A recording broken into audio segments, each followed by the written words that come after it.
Business model आपकी company का खाका होता है जो ये बताता है कि आप कैसे वैल्यू क्रिएट करेंगे, उसे अपने ग्राहकों तक कैसे पहुंचाएंगे और आखिरकार रेवेन्यू कैसे जनरेट करेंगे।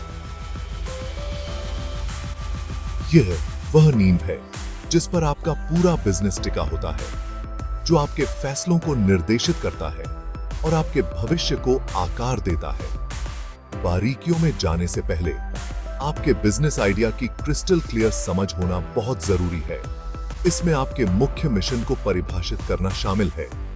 आप किस समस्या का समाधान कर रहे हैं और किसके लिए। एक अच्छी तरह से परिभाषित बिजनेस आइडिया आपके कंपास का काम करेगा, जो आपको एक सफल उद्यम बनाने की जटिलताओं के माध्यम से मार्गदर्शन करेगा। यह आपके क्यों को समझने और इसे अपनी यात्रा को बढ़ावा देने के बारे में है।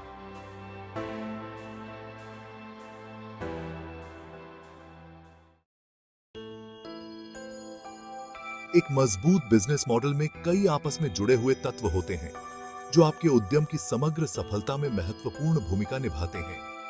एक सुसंगत और प्रभावी रणनीति बनाने के लिए इन घटकों को समझना आवश्यक है। पहला तत्व है आपका वैल्यू प्रोपोजिशन। आप अपने ग्राहकों को क्या अनोखी वैल्यू दे रहे हैं। यह कोई प्रोडक्ट, सर्विस या दोनों का मेल हो सकता है। इसके बाद अपने लक्षित बाजार की पहचान करें। ग्राहकों का वह विशिष्ट समूह जिनकी आप सेवा करना चाहते हैं। एक और महत्वपूर्ण पहलू है आपका रेवेन्यू स्ट्रीम। आप अपने वैल्यू प्रोपोजिशन से आमदनी कैसे बनाएंगे। इसमें बिक्री, सब्सक्रिप्शन, विज्ञापन या अन्य मॉडल शामिल हो सकते हैं। अंत में आपको अपने कॉस्ट स्ट्रक्चर पर विचार करने की आवश्यकता है। आपके बिजनेस को चलाने से जुड़े खर्चे, इनमें से प्रत्येक घटक का सावधानी पूर्वक विश्लेषण और परिभाषा करके आप एक व्यापक बिजनेस मॉडल बना सकते हैं जो वैल्यू क्रिएशन को अधिकतम करता है और अनावश्यक लागत को कम करता है। एक बार जब आप अपने बिजनेस आइडिया और उसके प्रमुख घटकों को अच्छी तरह से समझ लेते हैं, तो अपने बिजनेस मॉडल को डिजाइन करना शुरू करने का समय आ गया है। इसमें सभी भागों को इस तरह से एक साथ रखना शामिल है जो समझ में आए और लाभप्रदता के लिए एक स्पष्ट रास्ता बनाए। बिजनेस मॉडल डिजाइन के लिए एक लोकप्रिय टूल है बिजनेस मॉडल कैनवस। यह विजुअल टेम्पलेट आपको अपनी प्रमुख गतिविधियों, संसाधनों, भागीदारों, ग्राहक संबंधों, चैनलों, राजस्व धाराओं, लागत संरचना और मूल्य प्रस्तावों को एक संरचित और आसानी से समझने वाले तरीके से मैप करने में मदद करता है। एक और उपयोगी टूल है वैल्यू चेन एनालिसिस। यह दृष्टिकोण आपको कच्चे माल से लेकर बिक्री के बाद के समर्थन तक आपके उत्पाद या सेवा के निर्माण और वितरण में शामिल सभी गतिविधियों की पहचान करने में मदद करता है। अपनी वैल्यू चेन का विश्लेषण करके आप अनुकूलन और लागत में कमी के अवसरों की पहचान कर सकते हैं। सिर बैठे। भाग 4, पानी का परीक्षण। अपनी मान्यताओं को मान्य करना। अपने बिजनेस को पूर्ण पैमाने पर लॉन्च करने से पहले अपनी मान्यताओं का परीक्षण करना और अपने बिजनेस मॉडल को मान्य करना महत्वपूर्ण है। इसमें संभावित ग्राहकों से वास्तविक दुनिया की प्रतिक्रिया एकत्र करना और उनकी प्रतिक्रियाओं के आधार पर अपने मॉडल पर पुनरावृत्ति करना शामिल है।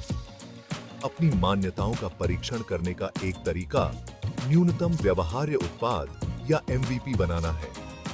यह आपके उत्पाद या सेवा का एक स्ट्रिप डाउन संस्करण है जिसमें केवल आवश्यक सुविधाएं शामिल हैं। एमवीपी लॉन्च करके आप शुरुआती अपनाने वालों से बहुमूल्य प्रतिक्रिया एकत्र कर सकते हैं और महत्वपूर्ण संसाधनों को पहले से निवेश किए बिना सुधार के क्षेत्रों की पहचान कर सकते हैं। एक और प्रभावी परीक्षण पद्धति पायलट प्रोजेक्ट कर रही है। इसमें आपके बिजनेस के छोटे पैमाने के संस्करण को नियंत्रित वातावरण में लॉन्च करना शामिल है। पायलट प्रोजेक्ट आपको पूर्ण लॉन्च करने से पहले वास्तविक दुनिया की सेटिंग में अपने संचालन, मार्केटिंग और ग्राहक अधिग्रहण स्ट्रैटेजियों का परीक्षण करने की अनुमति देते हैं। भाग 5, अनुकूलन और विकास। अपने बिजनेस मॉडल को परिष्कृत करना। बिजनेस की दुनिया लगातार बदल रही है, इसलिए अनुकूलनीय होना और समय के साथ अपने बिजनेस मॉडल को परिष्कृत करने के लिए तैयार रहना आवश्यक है। इसमें आपके बाजार, प्रतिस्पर्धा और ग्राहकों की जरूरतों की लगातार निगरानी करना और आवश्यकता अनुसार आपके मॉडल में समायोजन करना शामिल है। वक्र से आगे रहने का एक तरीका है कि आप अपने ग्राहकों से नियमित रूप से प्रतिक्रिया मांगे। यह सर्वेक्षण, साक्षात्कार, फोकस समूहों के माध्यम से या बस उनकी राय पूछकर किया जा सकता है।